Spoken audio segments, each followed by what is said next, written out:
And whose team is this? Is this your team? Or is this your daddy's team? Thanks for listening to the Dad Mode Podcast, Common Sense Parenting in a Politically Correct World. Here's your host, Andy Carlson.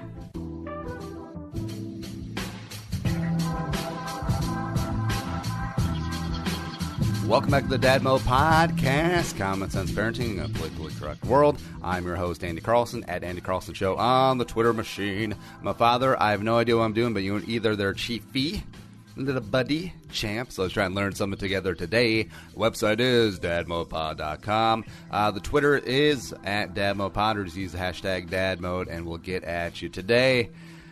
Why do I do this?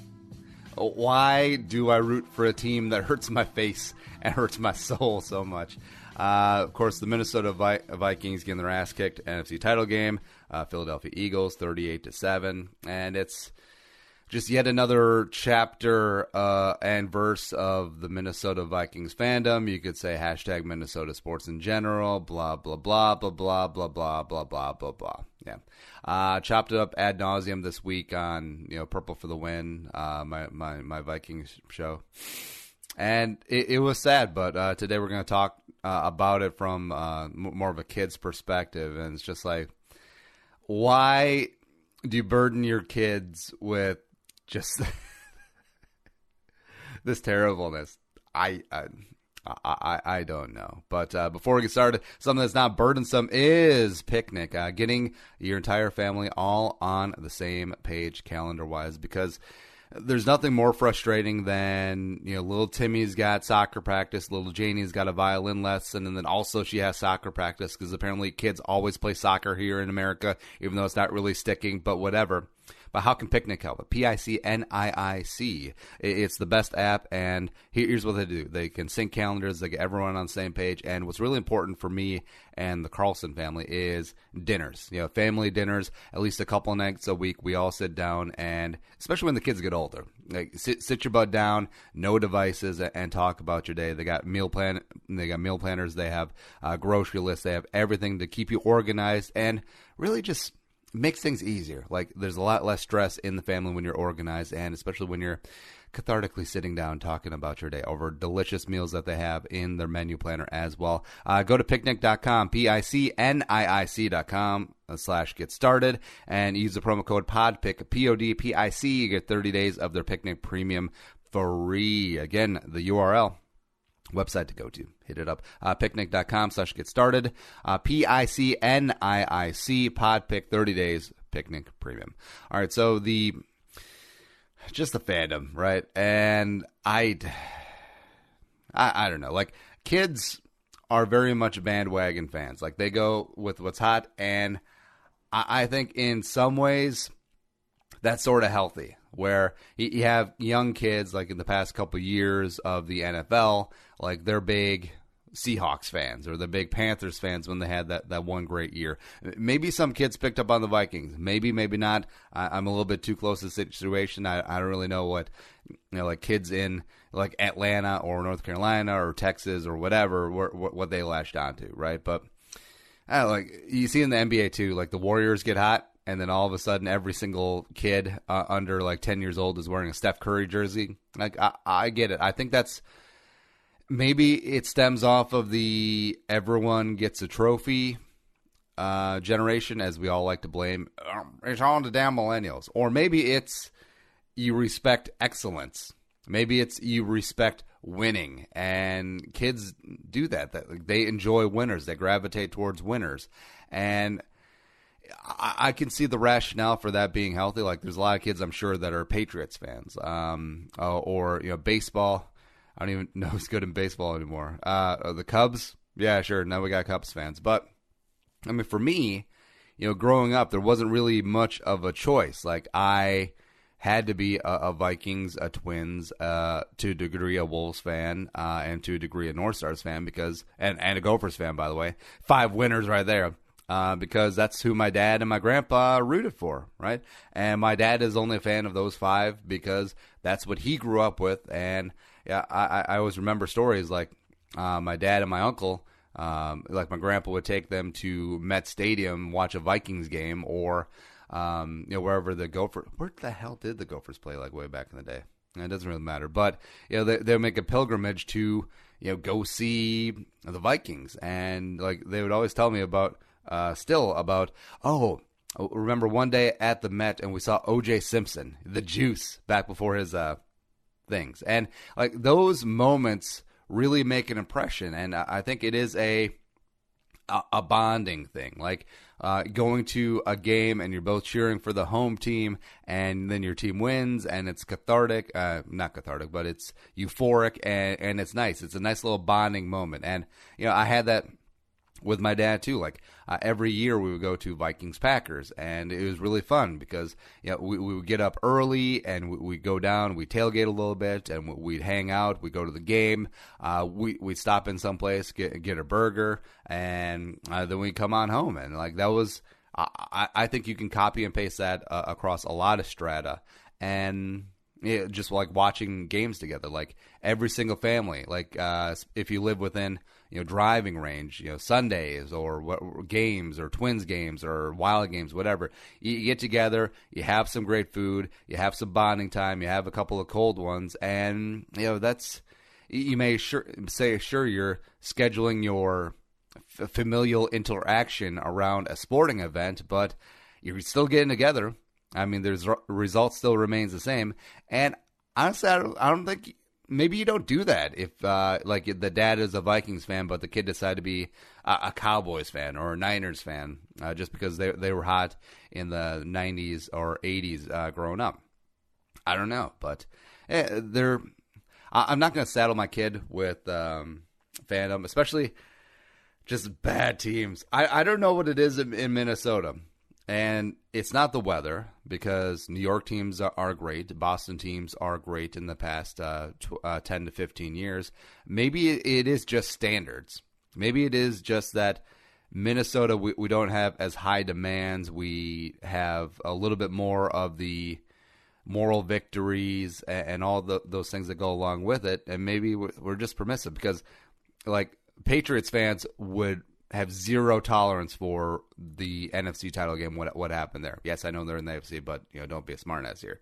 And I think Vikings fans, I think we're just fine with the Minneapolis Miracle. Like, I'm actually a little bit bummed that my kid wasn't slightly older, because she's 2.5 now, and I would have loved for her to be 4, 5, 6, and then we could share that magic moment where Stephon Diggs reels off that 61-yard miracle finish touchdown reception. Or, I mean, heck, the Super Bowl is down here for Super Bowl 52. It would have been nice that the Vikings would have been here, except they're not, but whatever.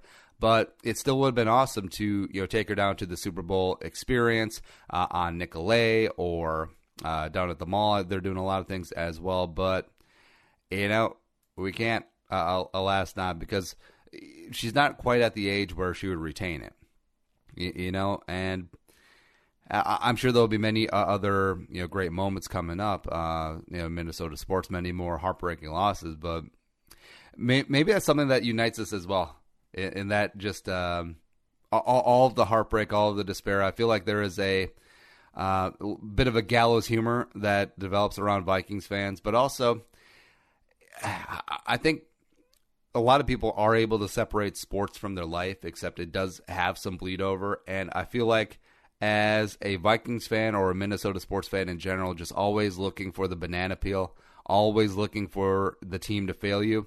I don't know if that's a good mental state to carry all the time, where you're always looking for the negative, or if things are going really, really well, you're just waiting for it to just be terrible. I don't know. Maybe not. Maybe I'm overthinking that one. But, I mean, it would be nice to share championships with the kid. And, since she is a girl, I mean, I would love for her to gravitate towards the Lynx, because they actually win things. Was it 4 titles in 5 years or something ridiculous like that? Yeah. It's the only team that can win in this market. And, just showing the kid how you can be a winner. Or investing some time and maybe a little bit of emotion, where sports is this happy little side thing for life, where sometimes life doesn't really go your way, whether you're struggling professionally or personally with some relationships, or you have some health issues. Sometimes sports can just be a healthy outlet. And, they talk about that a lot, like if there's natural tragedies or things that are going on, just to have that couple of hours where, you could switch your brain off. You could become tribal and root for the Jets or the Vikings or the Giants or the Cardinals or whoever the hell you want to do. I think there is something to that, but I don't know. Like, I'll let her be a free agent. Like, I think she'll probably be a Vikings fan because, the wife is a tangential Vikings fan. The in-laws are huge Vikings fans. I mean, Dad, sort of like a cottage second career / side hustle around the Vikings. So I think she'll be ingrained in that. But honestly, if she wants to pick a different team because she likes the players, or even something trivial like she likes the color of the jerseys, which some kids do, they certainly do, I'm fine with that. Like, I'm not going to just force her to be a Vikings fan. And I know that some parents do, and talked about earlier about how it is nice that you have that common moment, but I don't know. I don't see it as that big of a deal. Is if you're getting a little thin on top, is the cavalry sounding a little bit of retreat on the hair? It was for me, especially getting those window peaks in, but that's when I got Keeps. Keeps is designed for guys who want to stop hair loss, but they're scientifically proven and affordable approach managed entirely on Keeps.com. Keeps is the easiest way to stop hair loss before it is too late. Yes, it really works. Keeps offers the only 2 FDA-approved hair loss products clinically proven to keep the hair you have. No BS, just science. Because maybe you notice a little less hair on top, but there is a solution. Keeps has the 2 clinically proven medications to keep your hair. And now they're inexpensive. Spend 5 minutes now, and for just $1 a day, you'll never have to worry about hair loss again. Again, super easy. Snap some photos, upload them. A licensed doctor remotely reviews your information, recommends the right treatment for you, all without ever leaving your couch. I did it. I love it. It is so easy. And there's no reason to put off any longer. Stop hair loss today the easy way with Keeps. Receive also, since we take care of it here, receive the first month of treatment for free. Go to keeps.com/dadmode, KEEPS.com/dadmode for 1 free month of Keeps treatment. Hair today, hair tomorrow. All right, so we're good friends with Corey Eppola of Care 11 News, and he came out with it's a little bit tongue-in-cheek, it's a little bit gallows humor article about dealing with Vikings despair, and it was talking about how you explain it to your kids. Like, here's the article. So what do you say to your kids about the Vikings 38-7 dismantling? And he actually talked to Dr. Andrea Pothoff, licensed psychologist and the owner of Dendrios Psychology in Edina. So here's her quotes. Quote, "In any disappointment, there's a lot of opportunities then on how to talk to your kids about it." She says, first, let your child know it's normal to feel disappointed, angry, and surprised by the loss. Quote, "It's also a nice chance to really introduce emotion language to your child. So depending on their age and maturity, they might be able to say, I don't feel good today. I don't want to go to school, or I was upset when so-and-so was talking about the Eagles." But really giving them those emotion-focused language like, I felt sad when that happened, or I felt angry, or I felt really disappointed. So using that language yourself, and then also helping your child label that too, said Dr. Pothoff. And yeah, I'm in with her on this. Like, we always go back and rail against the everyone gets a trophy world out there, and it doesn't expose kids to there is a winner and there's a loser. In almost every single athletic endeavor, someone wins, someone loses. That's one of the great things that we love about sports, right? It's finality, right? And except for soccer, when you can tie all the time. And like some of these kids, like whether it be in school or in sports, they just don't experience losing, and it does come from a place of love. And like as parents, yeah, you want to protect your kid from all these things, but once your kid gets out into the real world, life's going to kick their ass. Like they will lose. Like they will lose in relationships. They will lose at at their job. They will lose in anything that they try to do. It's a part of life that you need. And once you lose, they need to learn that they can't go into the shell and be like, I can't. I totally can't handle this. I need a me day. I need some time off. No, when you lose, you pick your ass up. You pull yourself up by the bootstraps. You go back, kick ass, and make sure that you do everything you can so you don't lose again. And I mean, some reactions of some fans. Like, we saw the reaction videos and blah, blah, blah of folks just getting really upset. And your kids are watching. Kids are watching all the time, and they'll take cues from you. So it's like, oh, if the Vikings lose in a big game or our favorite team loses in big game XYZ, this is how you react, like a petulant child. So then the kid carries that with them, all right? And that's a bad example, but also, like, when your kid's feeling sad or down in the dumps, like, they're taking cues from you. And it is a good time, like, if your kid is, like, really angry that the Vikings aren't going to the Super Bowl, it's a good time to sit them down and say, it's like, hey, it would have been nice if the Vikings made the Super Bowl. It would have been a lot of fun this week instead of having jabroni Eagle fans invade our great city. But also, it's just sports. I mean, does it really impact your day-to-day life? No, not really. Sports is a fun distraction. Like, does it affect how you interact with mommy and daddy? Does it affect how you interact with your friends? Does it interact how you actually feel in your day-to-day life? No, not really. And I think from a young age, if they have a healthy regard and are able to compartmentalize what sports is as opposed to what sports isn't, I think that's really smart. And, Dr. Potoff continues, she said, quote, "You also have the opportunity to really model for your child how to react to disappointments in life.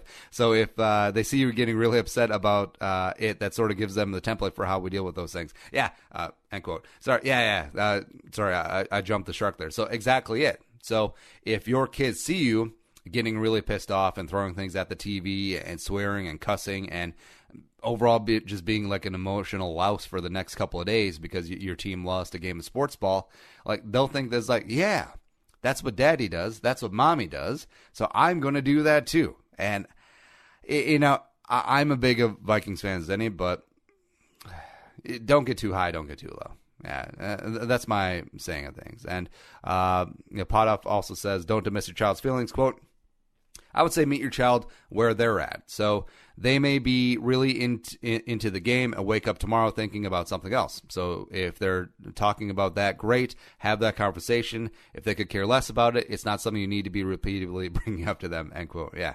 And also, like, they'll encounter, they won't encounter Eagles fans like me on Twitter the past 2 weeks. Yeah, they're a piece of work, huh? But a great example would be Packers fans, because especially if they live in Minnesota or the great Twin Cities area, there's a lot of Packer fans here, because especially in the Twin Cities, because there's jobs and opportunity and culture that they don't have in Wisconsin. Bam, in your face. So Vikings-Packers rivalry, it's great. It is fun, and overall, the nasty level is not really there. It does really seem like you're arguing and debating with your brothers, right? But, I mean, kids at school, like, they'll be teasing. Like, they'll be a little savage. Like, I'm sure some savage little Vikings fans made fun of Packer fan friends when Aaron Rodgers got hurt, when Aaron Rodgers walked into a bar. Yeah.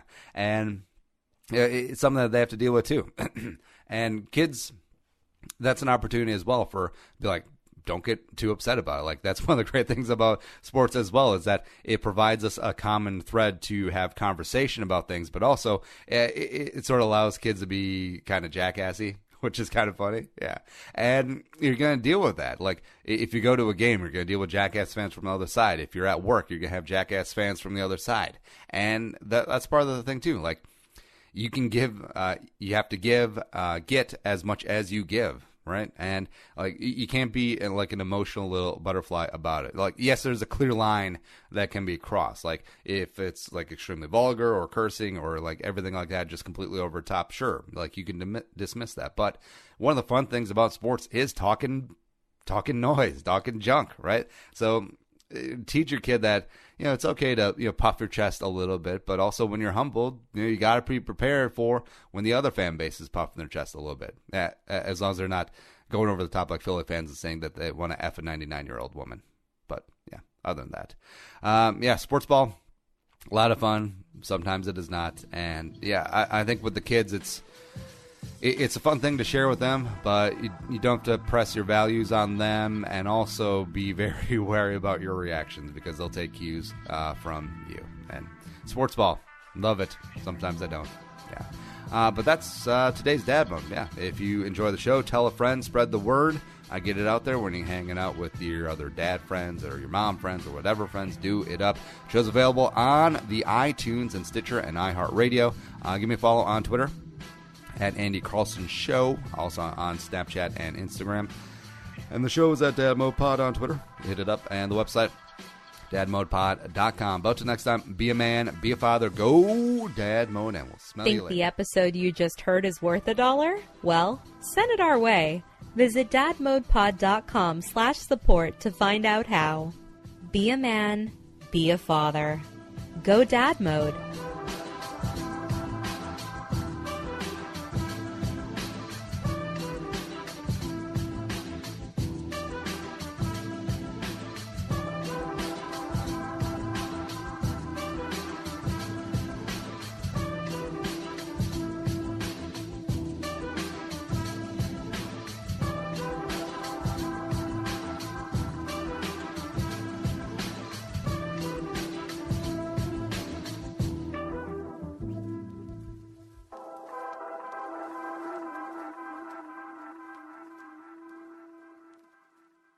The music is created and produced by Deeb. To hear more of his tracks, visit soundcloud.com/Deeb.